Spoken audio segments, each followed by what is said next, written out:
반갑습니다. 산골의 아침입니다. 오늘 말씀 에베소서 6장 20절 다시 보겠습니다.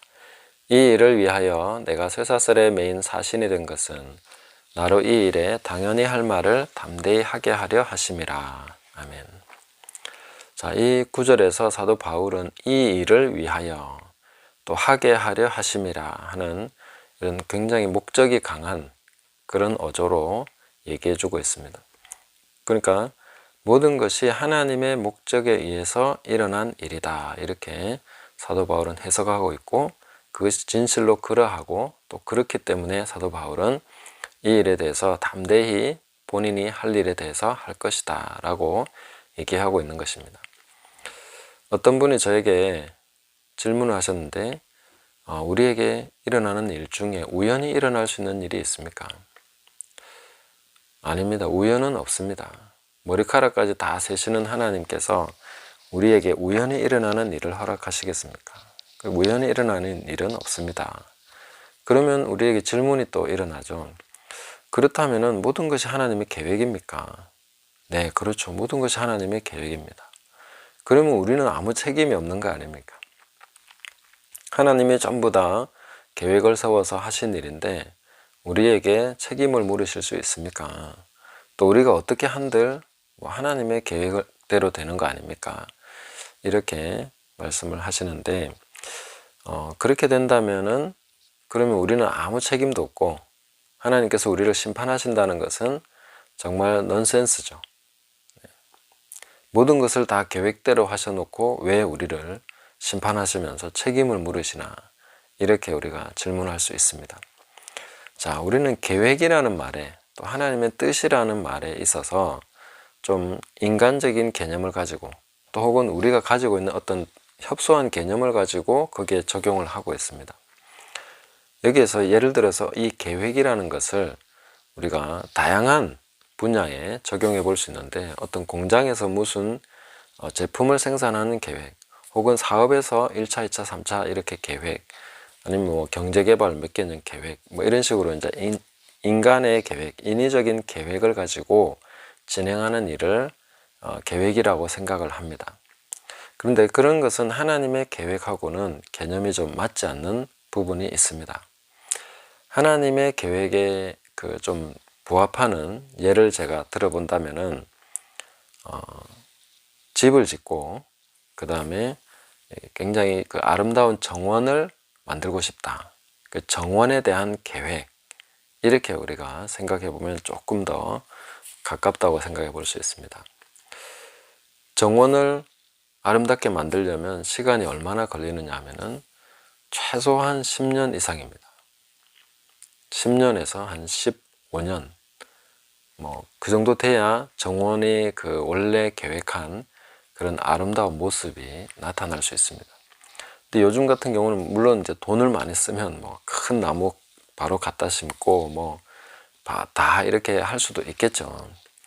그런 인공적인 정원을 얘기하는 것이 아니라 나무를 심고 꽃을 심고 그 다음에 씨앗을 뿌려 가지고 그렇게 해서 점점 가꾸어가는 정원을 말하는 것입니다. 처음에는 돌과 흙들을 가지고 쭉 위치를 잡고 연못을 파고 해서 내가 이런 정원을 만들어야지 하고 이제 계획을 세우는 것입니다. 여기에는 어떤 나무를 심고 여기에는 어떤 나무를 심고 이 사이에는 무엇을 심어서 또 꽃이 피게 하고, 봄에는 무슨 꽃이 피게 하고 여름에는 무슨 꽃이 피게 하고, 이런 계획들을 잡는 거죠.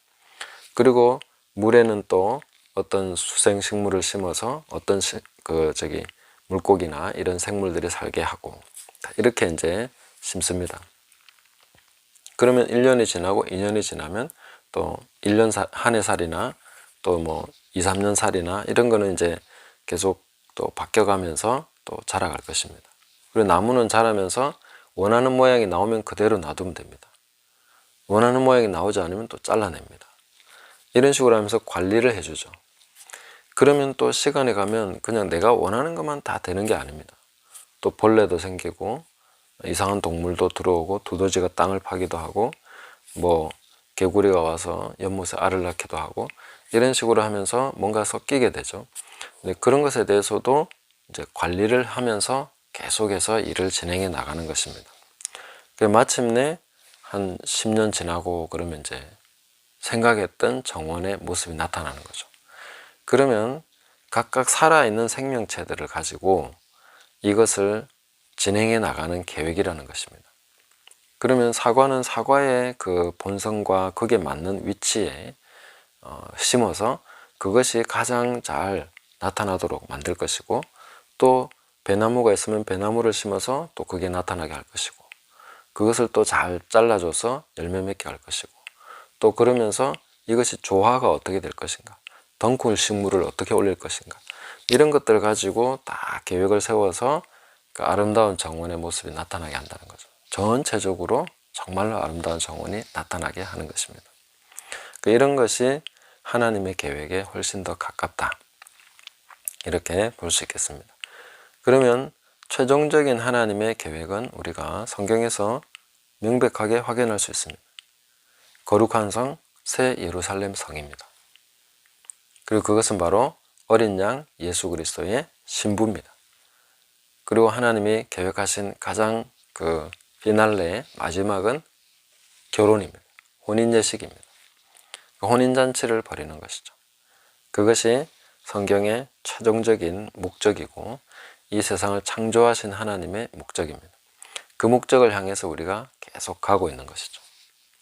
지구의 모든 역사가 하나님의 계획에 의해서 진행되어 온 것입니다.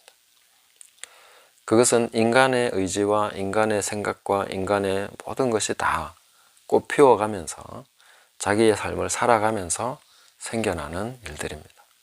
그래서 하나님은 우리는 정원 하나를 가꾸는 것도 그렇게 시간을 들여서 또 원하는 대로 될지 안 될지 모르지만, 하나님은 이 복잡한 수십억의 인구들 그리고 수천 년의 시간들 속에서 그 뜻을 확실하게 그리고 완벽하게 이루어가고 계신다.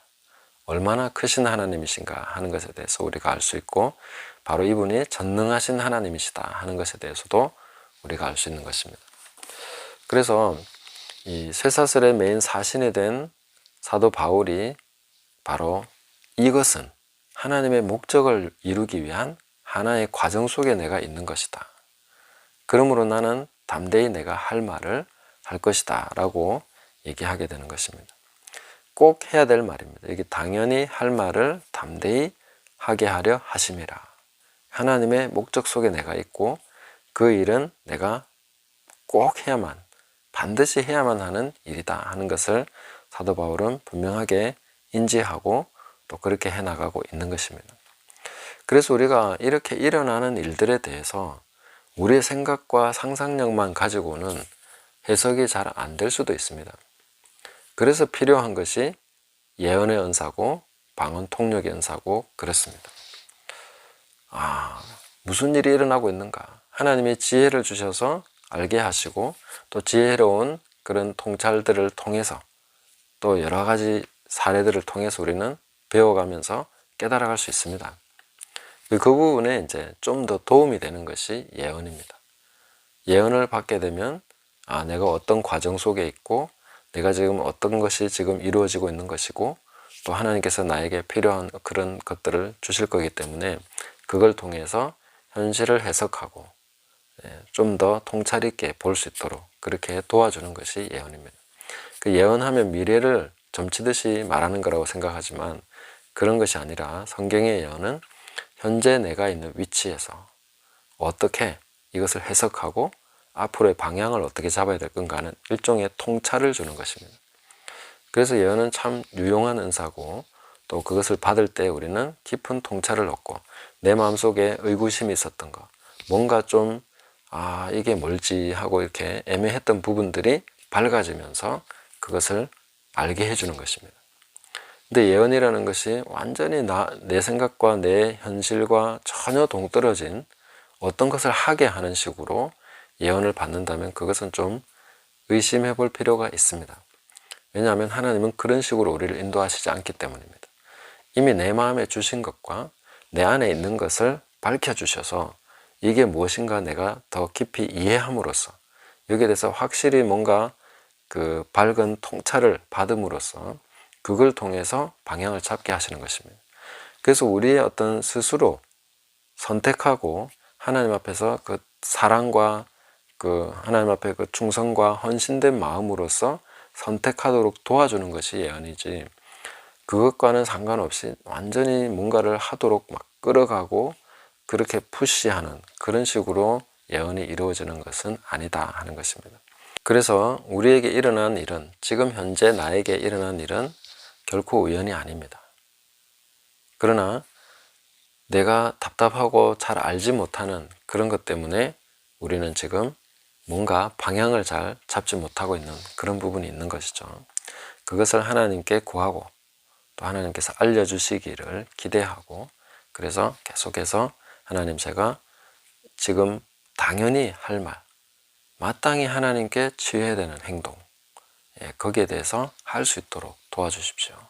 그런 기도가 필요하겠습니다. 그러면 우리는 마땅히 찬양하게 되죠. 사실 마땅히 하나님께 영광 돌리게 되고 감사하는 것이 당연한 것입니다. 우리에게 일어난 모든 일은 우리가 알고 보면 다 감사할 일이고 내가 전심으로 기뻐해야 될 일이고, 그것을 우리가 잘 받아들임으로써 빠르게 성장해가고 빠르게 하나님께 감사 돌리고 찬양 돌리고 하는 그런 일들을 할 수 있게 됩니다. 안 그러면 자꾸 민기적거리면서 시간이 지체됩니다. 깨닫지 못하면 자꾸 시간이 지체됩니다. 물론 어느 정도의 시간도 우리는 인간이기 때문에 필요한 것이 있습니다. 하지만 가능하면 최대한 빨리, 우리는 짧은 인생을 살고 있기 때문에 빨리 깨닫고 빨리 하나님께 굴복하고 해결할 게 해결하고 이렇게 넘어가는 것이 좋겠죠. 그래서 정말 내가 당연히 해야 될 그 일을, 꼭 해야 될 그 말을 할 수 있는 사람이 될 수 있도록 그렇게 우리가 나가야 되겠습니다. 그러면 또 질문할 수도 있겠죠. 목사님, 그게 뭔데요? 여러분, 그건 아무도 대신 답해 줄 수 없습니다. 본인이 하나님 앞에서 확증해야 되는 일입니다. 물론 주변에서 조언도 하고 뭐 해줄 수 있지만, 그러나 항상 하나님 앞에서 내가 책임 있게 해야 될 부분이라 하는 것을 생각하시면서 지금 일어난 일은 다 하나님 손안에 있고 하나님의 목적 하에서 그 방향을 따라서 일어나고 있습니다. 그럼 우리가 거기에 잘 협력해서 보조를 잘 맞춰서 스텝 바이 스텝으로 나가면 하나님께서 기꺼이 기쁘게 우리에게 그 길을 보여주시고 비춰주시고 인도하심으로써 더욱더 빠르게 또 효과적으로 열매 맺는 그 길로 인도하시는 줄 믿습니다. 그렇게 되는 저와 여러분 되시기를 예수님의 이름으로 축복합니다. 감사합니다.